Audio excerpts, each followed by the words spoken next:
Creatures of the night, it's your girl Tati. Let's talk about AEW Dynamite. We start off with Hangman coming into the building. Renee is looking to ask questions, but MJF interrupts to let Hangman know that at any given time he can cash in on the little clipboard and get his Triple B back. He does want to end up having a match with Hangman, and Hangman said that he's a coward and that he wouldn't face him one-on-one, and at some point that he's going to stoop low and just cash in the little clipboard at any given time. Now, we're actually starting off the show with Hangman going against Wheeler Yuta. Wheeler Yuta, who didn't deserve to even be in a match with Hangman one-on-one, and this was over fairly quickly. Like, Hangman just... I don't know, maybe 5 minutes probably with them in the ring, and he takes a win with a buckshot lariat. And I'm just like, Wheeler Yuta had barely got a chance to defend himself in this match, and here comes Hangman, who grabs a long ass chain and wraps it around his fist. And I'm like, well, you wouldn't hurt Wheeler Yuta. Like, you're a babyface, you're the champion of this company, you have to set an example for everyone in the locker room. But he goes there and he wraps that thing around his hand and he hits Wheeler Yuta dead in the forehead with it. Wheeler Yuta is just spewing blood. Blood is just running down his face, onto his chest, and all over his hands and everything. And he picks up Wheeler Yuta. And then he unwraps the chain to put it around Wheeler Yuta's neck. And I'm like, he wouldn't do this. A champion would not do something like this. And he is about to throw him over the ropes so that he can hang Wheeler Yuta, just like how they just did with Colt Cabana the other day, but nobody really cared. But this time, Wheeler Yuta, who's just defenseless. Then Hangman, he thinks about it, but he stops. Not because he's just some babyface and feels sorry for Wheeler. It's because he realized that the Death Riders are not coming for Wheeler Yuta. Honestly, they probably weren't coming for him. I like to think of it as in they just got into the building, they're looking for parking, there's just like not really any parking spaces left, so they couldn't end up, helping Wheeler Yuta to begin the show. Whatever the situation is, they didn't show up, and for some reason, Hangman shows Wheeler Yuta some mercy. After this, we get a little promo from Billy Starks, who is backstage with Athena. Billy Starks is doing a promo on to Toni Storm, who she's having a match with later on in the night. I am actually, I'm not really high on Billy Starks, to be honest with you. If you watch my Ring of Honor reviews, and you know that, she's super young. She's like 20, I believe, and she still has a lot of work to do, but her being with Athena is definitely going to help her get to better places. Now, we actually have this tag tournament thing that they just announced, where the winners of the tournament will be going against the Hurt Syndicate at Forbidden Door for the tag championship. And I was just like, wait, why are we doing this? I really feel like, especially right now with Forbidden Door being like a week away before the G1 is over, that we're probably not really going to get much of AEW versus New Japan, and I hope that's not the case. But so far right now we only have one match announced, which was FTR to go against Jet Speed. They go out there with Sotley Hathaway, who is walking with a crutch. He has that jumpsuit on, and he has like a white t-shirt, and he's wrapped around with bandages around his stomach from receiving a spear from Adam last week. And I was just like, you are doing the absolute most. What was so interesting though was that Sotley was actually matching with Jet Speed, like the colors and everything. Like, he looked like he should have been standing in their corner. And the match, fairly quickly, you're already feeling sorry for Jet Speed because they are just looking like they just have injuries up and down their bodies. But they were able to bounce back up like after 60 commercial breaks, apparently. But still not enough to take the win from FTR. Dax ends up pinning, who he pinned? Was it Mike? Well, whichever one he pinned, I can't remember. But while he's pinning his opponent down, Sotley extends his crutches over so that Dax can be able to hold onto it, to really hold down to his opponent, and referee's blind as fuck and don't see any of this going on. Now, FTR really can't celebrate at this point because we have Adam Copeland who comes on now. Adam Copeland wearing a brand new t-shirt, who probably don't need a t-shirt, comes on out. and he is by himself and can't really do anything to go against, FTR and Stokely. So he has help to hurt people, which are the Hurt Syndicate. Shelton, Bobby come out there, MVP out there too. And when I tell you, they just look like a chocolate snack with no baby oil. That's the only complaint I have here. The Hurt Syndicate actually come out there and hurt FTR, and I was just like, oh, so we, what happened? We just sending the checks over. We're cash apping Hurt Syndicate to hurt people. It clears, and then they go out there and do their bidding. I'm like, oh, okay, I like that. I'm cool with that. So FTR got their ass whooped. Stokely's in the ring. The useless security guards are out there trying to restore order, but they never can do that. And one of them come into the ring and kind of in the way of Stokely, and Stokely pushes that guy in front of him, and he gets speared by Adam Copeland while Stokely ends up barely making it out of the ring. I thought it was interesting. In the moment, I think it felt a little bit random because no one has been in that situation so far where they paid Hurt Syndicate to hurt people. And I actually feel like it will be a really great idea if we see a lot more of this in the future. After this, we get a promo from Nick Wayne, who's with Kip Sabian and Mama Wayne, the beautiful Mama Wayne. They basically letting people know that they're this new faction that's going to be taking over AEW. I doubt that, but I'm going to give them a chance. And that they are uncaged. And when he said that, I was like, oh, who the hell are you talking about? Like, look, I don't feel like, I feel like the whole thing with Christian and that whole group, yes, there was problems and we knew that there were problems. And I feel like they didn't take it as far as they could have gone, where this could have been a bigger thing for Nick Wayne moving forward with, whether he's going to be a babyface or a heel from this story. It's something about it just feel like it got rushed right at at All In. So I feel like that more could have been done. But, like you said, uncaged at this point. So we'll see what ends up happening. I don't know if that's going to be the name of their group, because the way he said it kind of sound like that would have been their names, but I don't know.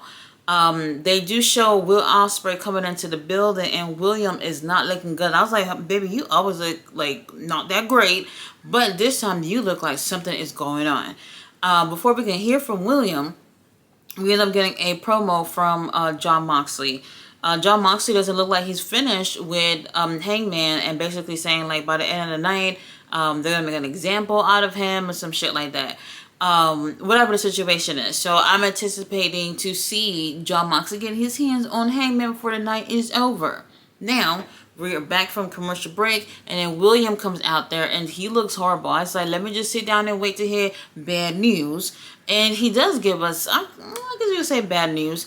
I don't know if people truly believe it or not, but he said for the past 10 months he's been working with a neck injury and he never told anybody about it. And the crazy thing is that's believable, because a lot of wrestlers actually do this, where they are injured, and instead of being honest about their injuries, like William has gotten probably one of the biggest pushes that we've seen in AEW in such a short amount of time. And he quickly rose to being one of the top guys in the business. Well, not just the business, but AEW in particular, while a lot of people have been left in the dust. So he said that he is going to have like therapy and things like that to be able to fix this situation. Then I'm just like, okay, well, maybe we'll see you next year, bruv. I don't know. Then he gonna say, I'm gonna see y'all at Forbidden Door. I said, Forbidden Door? Forbidden Door 2025 or 2026? Like, what the fuck? 2025 apparently, which is literally a month away. And I am just like, well, that's, if you are injured, that's the reason why you injured to begin with, because you didn't want to say anything. And the second that you learn that you're injured, you want to be back to the ring as soon as possible. And I feel like part of this is that narrative that kind of feels like we're going to see William versus Zack Sabre Jr. at Forbidden Door. It really feels very likely, if William were to be there, that would have been the matchup that they would be going for. But we'll see if that will be the case, because he's supposedly injured. And I have to say, like, I personally have had fractured my neck before, and it took slightly over a year. Now, I'm no wrestler or anything, but it was pretty bad. And for him to just be like, I'll be back at Forbidden Door, is kind of insane to me. And I'm just like, bro, like, I don't know if that would be the case. And whatever situation is, he doesn't need to rush to get back in the ring to prove anything. I know he doesn't want to miss out on the event, but bro, like, if you're injured, don't rush. Just don't rush at all. Now, after Swerve came on out there to hug William and everything, and I was, something about it, I'm just like, well, you know what? Swerve, he's a baby face, but I feel like he's like more of a baby face every time he's with William. There's something about William that makes Swerve more of a baby face and kind of not in that tweener place. Now, we do get a hype video of the new group with Julia and Tekla and Sky. I thought it looked really great. Still don't got a name for the girls. They look like they will be a great faction with each other. I just want to see what it'll actually bring in the future. So we'll see what ends up happening with that. Now, Willow Nightingale back there doing an interview or whatever. I'm not gonna lie, I didn't even hear a word she said because she looks so beautiful, and she looked like she's been like at the beach because she looks so much darker than usual. And I was just like, everybody stop what you're doing and just stare at Willow Nightingale. She's beautiful. Now, we're back from commercial break. Her syndicate back there. And MJF is just like, hey, why y'all over here doing little deals with Adam Copeland? Why aren't y'all focused on helping me and getting my Triple B back? Now, when MJF says this, I'm like, you know what? I mean, I think it's cool for them to help other people because this is like a business that they got going on. Why not make more money? Bobby isn't happy about it and ends up snatching up MJF, pushes him towards the locker and holds onto his face, squeezing onto his face. And he's like, we don't do shit for you. And I was like, who the fuck you think you talking to, Bobby? Bobby's not happy with MJF. And it's from the very beginning, to be honest with you. And did MJF come off a little demanding in the room? Sure. But I feel like something about this whole thing felt very rushed. Like, where did this come from? Where out of the blue that Bobby would just react like this. And like I said, despite them having issues with MJF joining the group, we have yet to see anything in between that time from him joining the group until this very moment when Bobby snatches his ass up, where it indicated that there was even an issue. So something about it feels rushed to me. The boys will be boys. They just have maybe a little discrepancy at this point. They'll hug it out at some point and we'll move on. I'm hoping. We'll see what ends up happening with that. After this, we have Tony Storm going against Billy Starks. And I could have told you that Billy Stark not winning. I don't even know if the title was in the fucking line. I don't know. But Tony Storm ends up taking the win with a chicken wing. Not something you see all the time. However, Athena was watching the match at the balcony that whole time. And after the match, it looks like she's giving Billy Starks a nod to, do more. Billy snatches up Aubrey Edwards and throw her ass out the ring. And to be honest with you, I would have done the same thing. No hard feelings. And she ends up attacking Toni Storm, which is interesting, and even hits her with the Women's Championship.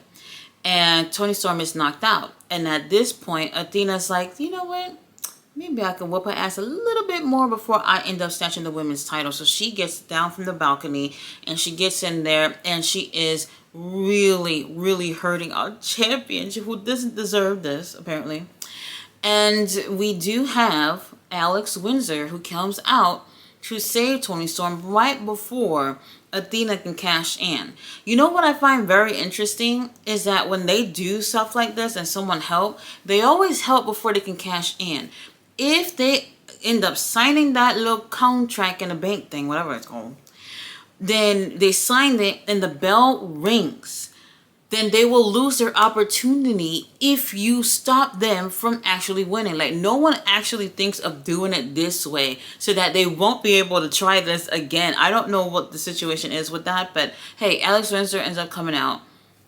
And rightfully so, because remember, on Collision, when she had her match, And what's her name? Athena was like, "Oh, you can get out of here, Andrea. I got things to do." I was like, "Oh, okay, cool." So she comes on out there and pretty much saved Toni Storm, which I feel like was the right thing to do. Obviously, we're going to end up getting a tag match with these 4 girls, and I'm okay with that because I absolutely appreciate seeing Athena getting TV time on AEW. Now, after we get a beautiful introduction from our uncle, Don Callis, Hechi Sato comes out to have his match with Swerve Strickland. Swerve's in the ring like, what the fuck is all this intro about? I'm just really trying to get this match going and go and get the fuck out of Chicago. And honestly, it's Chicago we're talking about. I don't blame him. This was, I would say, when I say the best match, well, one of the best matches, because I did like the main event as well.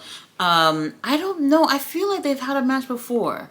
I can't think of when. Whatever situation is, I really like both of these guys. So for me, I didn't cheer for anyone. I just wanted to see what we were going to get from them. Swerve looks to be having his eyes set on the Unified Championship with Okada. And before he can get his hands on that, Hechi Sato is out here taking care of business on Swerve. From the jump, you know that Swerve is going to win. But we still have a great matchup between the two of them. Swerve, he works well with everybody, but I felt like Hechi Sato kind of showed off a little bit that technical style and, attempted several submissions on Swerve. And that's something that, despite Swerve being different from other wrestlers, every wrestlers have their different styles. It's something that we typically don't see with Swerve, with him using submissions, and I don't see him being locked in submissions often either. So it was a little bit of a different situation than what we typically see Swerve in. Swerve even does that like magical thing that Hechi Sato does, because obviously he's a wizard, and basically mocking him while we have Don Callis on commentary. And yes, Swerve ends up taking the win, which we did expect. I don't know where things are going, but we do have the Don Callis family who comes out, which is Lance Archer, Josh Alexander. Is it just those 3? And then Hechi Sato, they over here stomping out Swerve. And it seems like, okay, well, maybe Okada's going to end up coming out. But Bandito comes out. Brody Kane comes out with a t-shirt on. Brody Kane and a t-shirt. This is a crime. And they come out there to even things up. And then that's when, while everybody's fighting to get to the back, Swerve is still into the ring. But then Okada comes out of the blue with a chair from behind and hits Swerve and attacks him. Oh my God. But before Swerve can attack him with the same chair that he brought in, he ends up rolling on out of the ring, which is okay with me. I am hoping for a big feud with these guys. Maybe we'll end up seeing these 2 guys go at it at Forbidden Door. Not 100% sure if that's where we're going with it, but I am so excited to see more of Okada. I feel like Okada having an actual feud with someone like Swerve will be really good for him. Now we have Alicia back there. I don't like her too much because she's apparently with our scumbag, so whatever.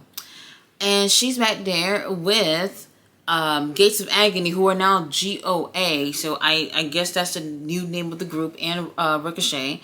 And I'm not gonna lie, I don't know what the fuck they said. They were wearing vests with no shirts under the vest, and they all look good, but Bishop Khan, oh my God, like every ab you can see, between every ab and everything, I was just like, oh my God. Didn't know what they said. Don't know what they said. If you want to know, go ahead and look on YouTube or something. I can't tell you what they said. They look great as a group. They really do look great as a group. And I like that we're seeing some factions forming right now. But as much as they look great together, I want to see how they work together. So we need a little bit more when it comes to these 3 specifically, how they are in chemistry in terms of as a trios in the ring, and also how they are just together, as just 3 people together in a group. So we'll see what ends up happening in the future with this group. Now, MJF come on out there, and he's trying to explain that he don't need Bobby, and he'll be able to get his title back regardless. He don't need Bob to be out there to help him. And Pastor Briscoe interrupts this whole thing. He really didn't get a chance to say anything, to be honest with you. And he comes out there telling people about his kosher dick and all that stuff. Whatever. He said, "I'm gonna keep this short, like your kosher pickle." And I was like, "This is fake news. Stop telling people this about MJF. That's not even true." And after he says that, they're going back and forth on the mic, and it goes back to the Jay Briscoe thing. Honestly, ooh. Am I bothered by it? No. I just don't want it to feel like a habit. Like, you've already told this man that his dead brother is better than him. Are you going to have to say it every single time? You know, Mark is obviously upset about this and even tried to get into the ring and get physical with MJF, who's in a suit and dress shoes, and he's just not in condition to be fighting at this point. So he ends up running out the ring because he doesn't want any wrinkles on that brand new suit. I totally understand. I like that there's a feud still going with them. I don't want them to just hang on to when things get tough, just bring out Jay Briscoe's name. Everything. Just something about it where it's just like, we get it. What else are you going to say to really get under the skin of Mark Briscoe? Now, this obviously sets into the main event, which is Pastor Briscoe going against Claudio Castagnoli. Claudio Castagnoli and that entrance that he had, he was in a staircase somewhere in the building. I don't know where the hell he was at. The presentation, oh my God, is just there.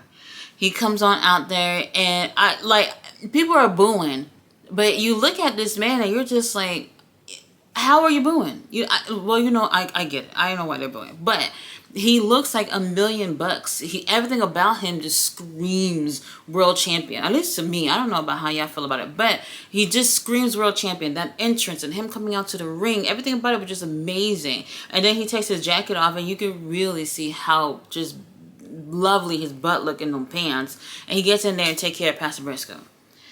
I think maybe I like this more than Swerve and Hechisato, I think. But either way, both of those two matches were really great. We're still doing things with the Death Riders at this point. But he doesn't need any help with Marina and Wheeler and all them people. And for whatever reason, Mark Briscoe ends up taking the win. Something about it just made me feel like the Death Riders were definitely coming like at an end with this group. So don't just be upset about seeing them on TV now. Just give it a little bit of more time. And I think that maybe the group will be over, or Moxley will just be removed out of the equation. So if that's what you're looking forward to, it's definitely giving that vibe at this point. Now, after Mark Briscoe wins, unfortunately, with a small package. Oh, no, never mind. Marina come out there and like punches the back of his leg or some shit to bring him down. Moxley come out there. Really, the head is wrapped up in some bandage, and you can see he was bleeding. I'm just like, really? He's so young. He don't even deserve any of this. Now, obviously, they are attacking Mark Briscoe. And here comes Hangman, who comes on out there. And Hangman is dressed up. He's not even ready to fight or nothing. He is looking really good in this whole cowboy look or whatever. I think it's cute. And he just walks on over to Moxley and basically says, hey, last time I faced you, it was your rules. You did your little Texas deathmatch thing and your ass lost. You want another opportunity to go for the title? Then good. It's going to be on my terms. So they're going to have their match. And Hangman said that everyone is banned from ringside. We're going to do this again. Not a single soul going to pop up out here to interrupt what we got going on. And he said, I know your bitch ass is not going to say no, because this is exactly what you want. You want to get another opportunity to go for the world title. And honestly, I am really surprised to hear them say Dynamite. I was like, Dynamite? Oh, okay. Look, I saw a lot of people online talking about why are they going against each other again. Like, it's a fucking rematch. Like, you lost your title. You're entitled to go for a rematch one more time. See if you can get that shit back. And I don't see him winning it. I feel like that match might be what closes the chapter on the Death Riders, or maybe what puts Moxley on the shelf for quite some time. And, we're probably just going to move on from Jon Moxley. I'm really surprised about this being for next week. But whatever. Should be a really great match to, I guess, put things at a new chapter for AEW moving on. So we'll see. Other than that, it was a pretty decent show. Some things I liked, some things I didn't like, but we're going to have to see where are things going from here. Like I said, like after a big pay-per-view like All In, it's time for the company to really try to just start over. Like All In should be like January 1st for them, and they're trying to do new things and continue certain stories that they should keep and get rid of certain things that they don't need. And we'll see where things go from here. For the Forbidden Door, oh my god, I don't even want to think about it at this point, because it seems like the door is motherfucking closed. But we'll see about it. You guys, thanks so much for watching my review. I'll be back tomorrow with a review on Ring of Honor. See you guys then. Bye.